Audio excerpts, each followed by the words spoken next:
All right, we are back with another exciting week here at GPS Live. Tristan happens to be out this week, so I'm going to take over as primary host. And so, welcome everybody. My name is Jonathan Singer, and I'm joined by Jake today. Hey, Jake. Hey, how's it going, Jonathan? I'm doing awesome, man. How about you? You have a good Thanksgiving? Same to all of our Yeah, viewers. Let's hear about your Thanksgiving hacking shenanigans. yeah. So, fortunately, Thanksgiving weekend was relatively slow for us, and got a nice break to spend some time with family and friends. Third actors gave us a short window of rest.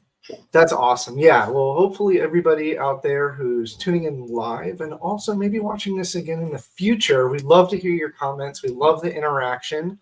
Um, for those in the now, this is GPS Live for the week of December 1st. And so with that, we have a lovely set of stories lined up for today. Jake's coming in to help us with a perspective from more like a deeper kind of side of things as we go through the stories. But before we do anything, we always got to do the most important part, which happens to be the views and opinions expressed by the hosts of the live stream. That's Jonathan and Jake. Are their own and do not necessarily reflect the official opinions of GuidePoint Security. Now it's time. Party on, right? Perfect. Yeah. And so we have a number of really cool, interesting things happen this week. And again, this isn't necessarily just everything that's going on. Cybersecurity is always happening. In fact, one of the more important things that we're going to stress throughout the show is it's holiday season, right? And right from a deeper perspective, we see an uptake, right, Jake? Yeah, no, absolutely. This is one of our busiest times of years. Just from both kind of the enterprise and consumer level, with all the holiday shopping that goes on, things like that. We often see threat actors like to make the most of that opportunity, I suppose.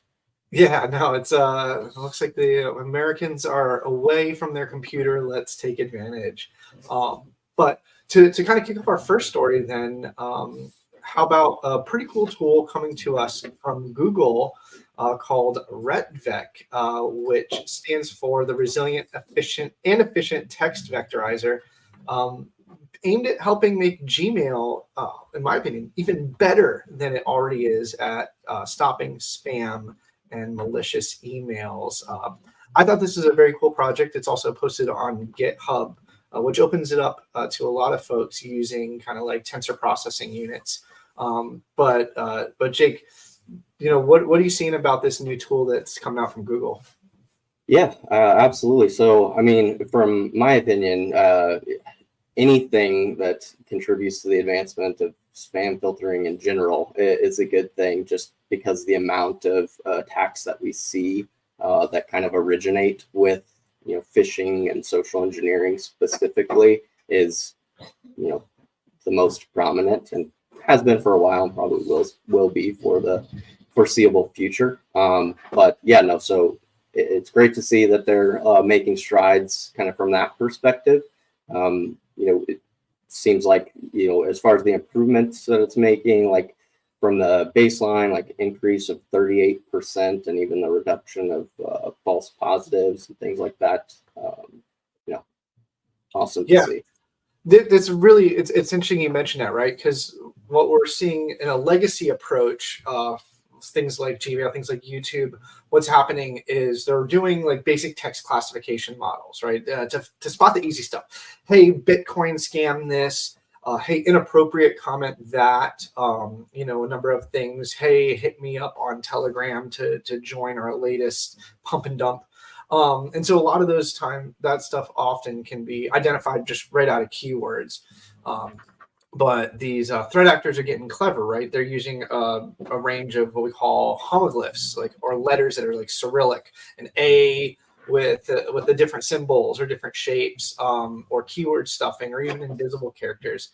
And so what I thought was really cool is that RevTech, it expands to encode all of UTF-8. So that makes it, right, multilingual, but it also helps target some of that shenanigans we see from threat actors, right? Like I bet you see this stuff all the time where they're putting like weird spacing or weird spellings or different, yeah, like you said, different Cyrillic characters. Mhm. Yeah, absolutely. I think more commonly we've seen just general attempts at anything that they can do to get a hold of some credentials, specifically through email. So. Yeah, no, I remember there was a period of like, the spam game was all about, can you get landing in the inbox? That was the biggest thing, right? Can you figure out how to bypass the filters by doing certain things? I mean, even today, my personal Gmail, I will still see, some stuff still gets through, right? Some random things still get through, and there's a level of tit for tat where a new technique is discovered and then they'll go and combat it. But I think this being the new kind of wave of how to target a lot of that is really going to improve things.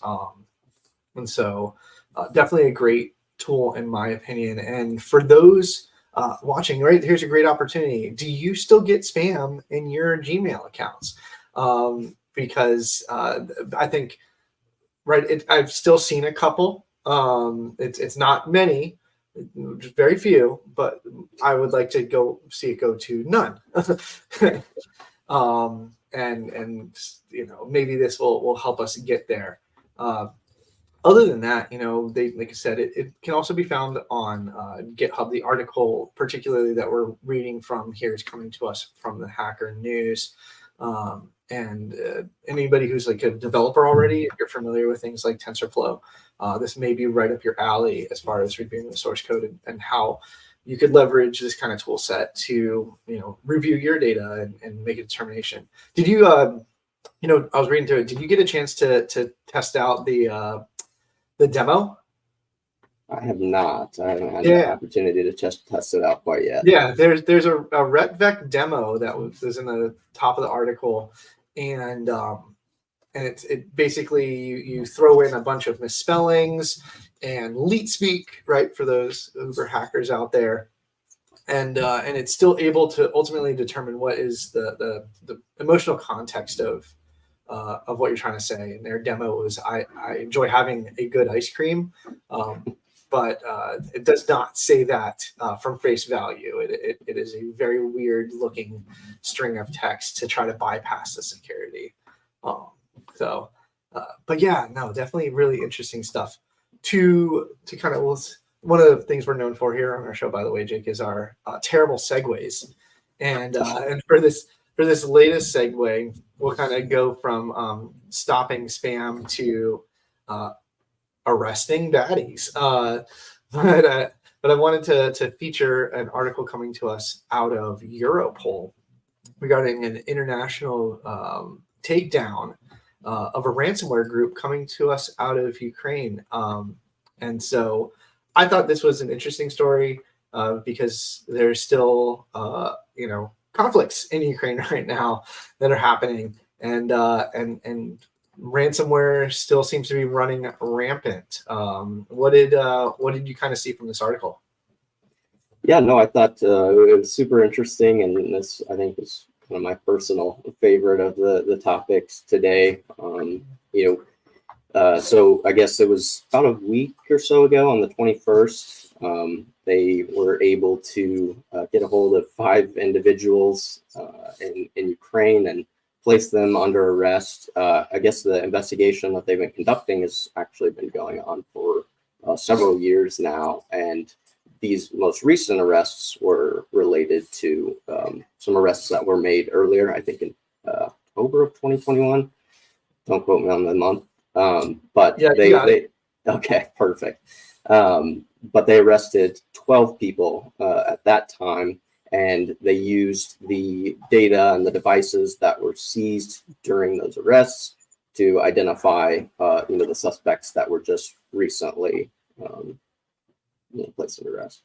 So they were sitting on the evidence from the prior arrest from 2 years earlier, which, I mean, it just goes to show, right? A lot of these cybercrime rings, try to hide in secrecy and encryption and all that stuff. It's just going to be a matter of time before they get found out. In fact, according to the article, the ringleader was only 32 years old, right? And that is one heck of a life of cybercrime for a 32-year-old. And then you mentioned 5 total, so 4 other active accomplices were picked up as part of this suite.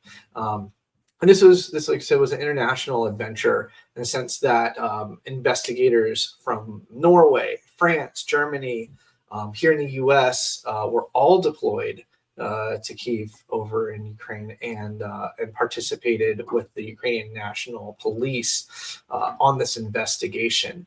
A couple of the call outs I wanted to highlight, and what's important about this is this gang was doing some pretty nefarious stuff. In fact, they were responsible for a lot of high-profile ransomware attacks against companies across, they said, 71 different countries. And they use a number of different tools, right? Yep. 71 different countries. These guys were mostly responsible for deploying like the Locker Gaga, however you want to pronounce it, Megacortex, Hive, Dharma, and a few others as well. They're kind of particularly known for initiating their attacks a couple of different ways through just sheer brute force, but also SQL injection, and then your more common like phishing and social engineering. And then once they got in, their kind of primary means for maintaining persistence and kind of expanding the scope of the attack they're conducting, they leveraged your trick bots, Cobalt Strike, PowerShell Empire, things like that. Okay. Yeah, what's interesting, and I thought about this, was that they used more conventional hacking techniques, not the kind of the old school way we see, which is more just the phishing emails, the targeted stuff where you get it to click, get them to download, and then let the payload run from there. By actively compromising systems, by actively hacking into things through, as you mentioned, brute force attacks, SQL injection, and stuff that's not just more of like a spray and pray. That goes to show that it's a little bit more technical than most. And then, as you mentioned, once they get their foothold, but this is a bit of, we like to always try to do a little bit of good news in the sense that when a big ring like this that affects a lot of different places gets taken down, we like to see the continued support from our international law enforcement to put a stop to a lot of these things. Now, I don't think this is going to magically be the end of this. Maybe in a couple of years, we might see the evidence from this particular arrest, right, lead to another future arrest. Yeah, no, that's kind of exactly where I was going to go next. We just published our quarterly ransomware report a few weeks ago, and one of the trends that we mentioned, or kind of new things to take a look at, was a rebrand group that's called Hunters International, and they've been identified as using very similar code to what was used by Hive. Which was one you mentioned. Right. Yep. So I don't know if it's, these 5 individuals were part of Hunters International, but it will certainly be interesting to see if the devices and the data that they seized during this most recent round of arrests leads to, anything within that Hunters International group. Got it. No, and that's an interesting, correlation or aspect of the Grit Report's research is how these different ransomware and cybercrime groups, we'll say, evolve, right, or change hands, or they say that they retire, but magically this new one pops up, and for some reason the source code looks eerily similar, to another nefarious group. And for those watching, we do publish our grit reports throughout the year. In fact, Jake, how often are they published, and where can they get them from?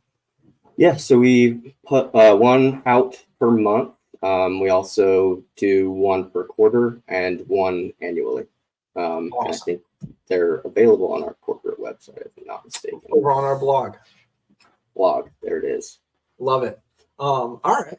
Well, very cool. We'll go ahead and kind of tumble our way here through to the next. One more thing on that one. Oh, go for it.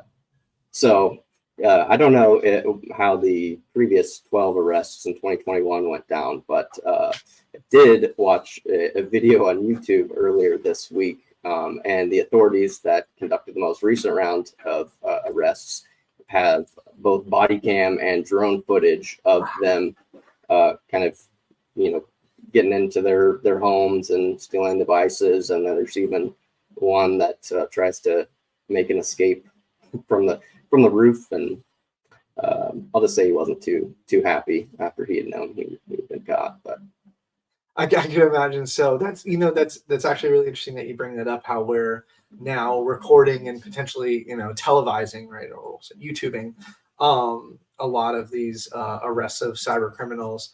I'll have to check out the video myself. I can only in my head assume that it was a small apartment full of laptops because that's what I see in the movies.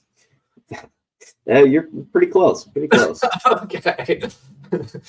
Oh, man. Interesting. All right. Well, maybe some of our viewers might go do a little bit of digital sleuthing of their own and see if they can find it. But with that in mind, there is a big topic for the week. And so we wanted to just, bring a little bit of awareness to everybody's supply chain.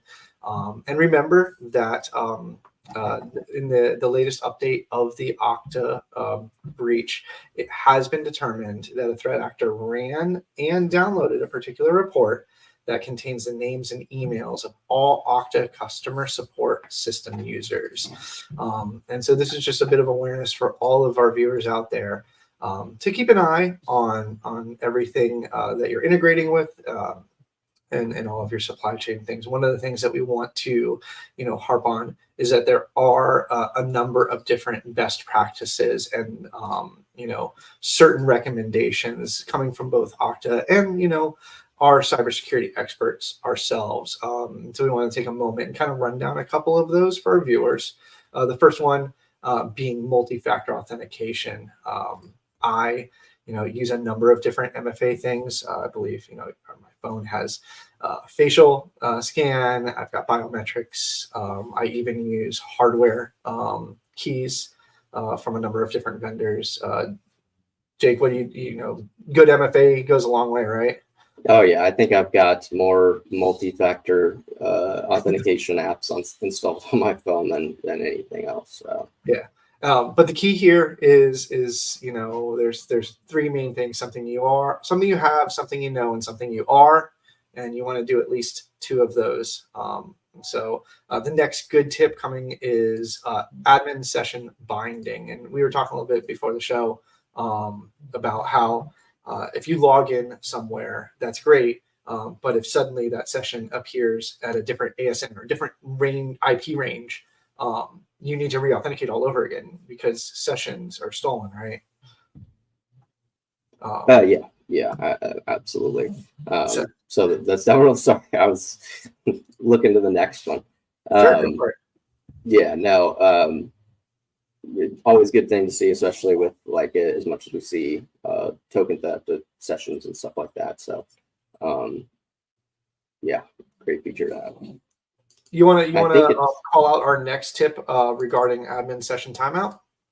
Sure. Yeah. So they are rolling out a new default kind of setting within the Okta admin console, so that the session timeout will be set to expire after 12 hours, with an idle session of 15 minutes before requiring re-authentication. Right now, I think it's only available to preview organizations as of yesterday, but it'll be available for production orgs on the 4th. So I think that's Monday. And then I think in January, it'll start applying to every new organization. Yeah, and this is important too, right? If you walk away from your computer, or for some reason you use a public system and you don't fully log out, this is the kind of thing where this really takes a good security measure. The next one on the list was phishing awareness, and I'm just a big fan of your annual phishing training, right? I know we don't like to watch the videos, but it's kind of important for the awareness, and to understand, right, that this is still happening, especially if emails are part of a breach or a leak of some sort. Expect that there will be spear phishing and targeted emails going out to individuals, trying to convince them as such that they should click on something regarding their account. And then you actually had a fifth one that you wanted to throw in there that you thought would be important for our viewers. Yeah, so given the nature of the data that was taken, that being names and email addresses, like you just mentioned, be aware for follow-on attempts at phishing or social engineering, specifically for administrators.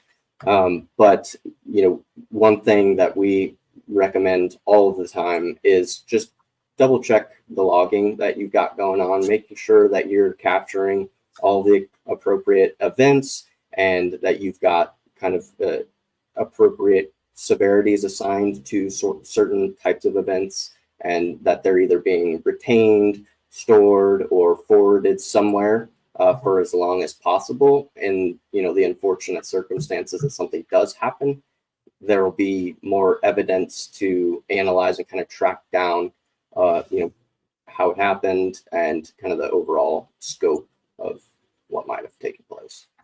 Absolutely. No, that's a great one. I personally am a big SIM advocate. I came from the SIM world. And so having all of your data centralized, correlated, and most importantly, collected and archived is really going to be helpful in not just identifying maybe something that happened previously, but something that's happening actively, and to be able to, put a stop to it. So kind of a side story I also wanted to throw in here, coming to us from the Register, was regarding a cyber attack earlier this week on a Pennsylvania municipal water authority out of the municipality of Aliquippa. I hope I didn't destroy that. But it's about 1,500 customers outside of Pittsburgh.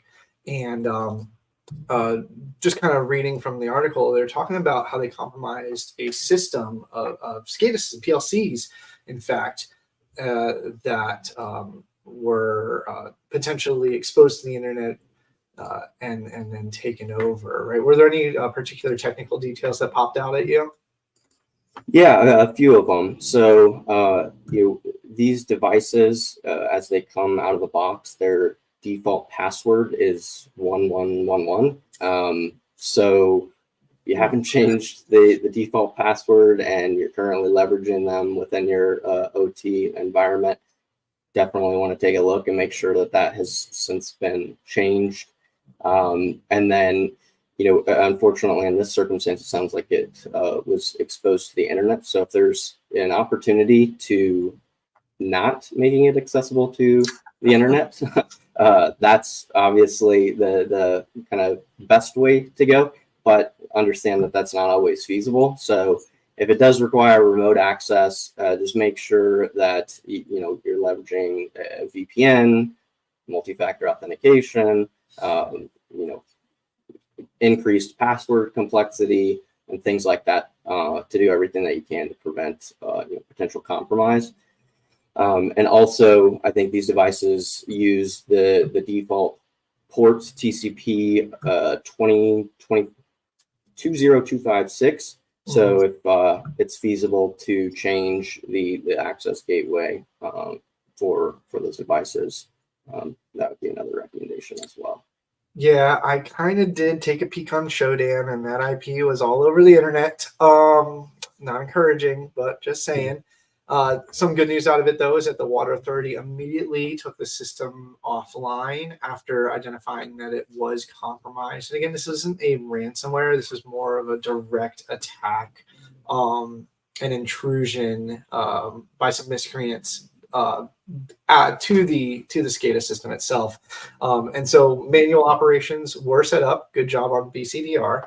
And they did not affect the region's drinking water or water supply since going into manual operations. In fact, we talked about something similar on a show a couple weeks ago about how having the ability in a large utility or facility like this to be able to go into manual mode in the case of an emergency or a cyber attack, to be able to still operate and service your community without affecting people's health or lives. And I found that to be a good kind of takeaway. Our U.S. Cybersecurity Infrastructure and Security Agency, also known as CISA, has gotten involved and wants to bring a lot of that awareness to hardening and security around PLCs, those programmable logic controllers.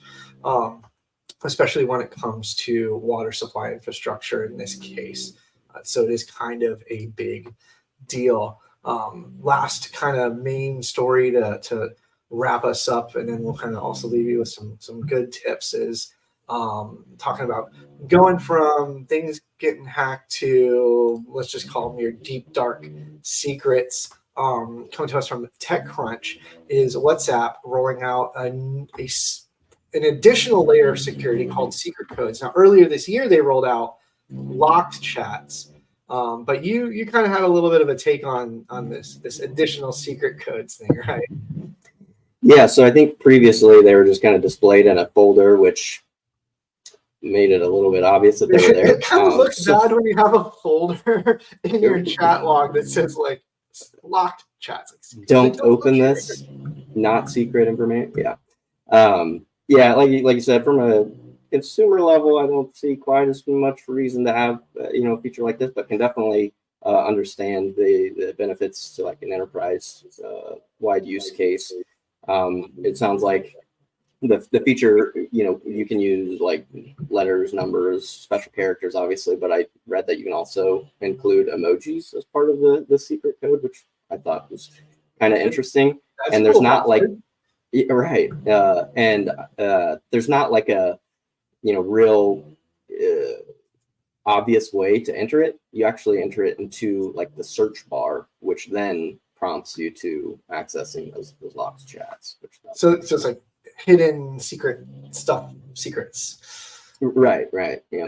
Well, next time somebody slides into my DMs, it is not going to end up in the locked secret folder because you won't know it exists without a password. Right. Please don't do that. To our viewers online, please tell us your favorite default passwords. We'd love to hear from you. With this last kind of minute coming up here, we wanted to leave you with some helpful tips. We started the show talking about some of the challenges around cybercrime during the holidays, especially during our shopping sprees. And so with that, some folks over at Forbes that teamed up with, the Verizon DBIR, wanted to share a couple of tips. And so just to kind of briefly go over these, one of the things to always look out for is typo squatting. That means domains that look like the real thing, but definitely aren't. We see a lot of this often, especially with the expansion of full Cyrillic characters in domains nowadays. So what looks like an A or an E may not be an English A or E.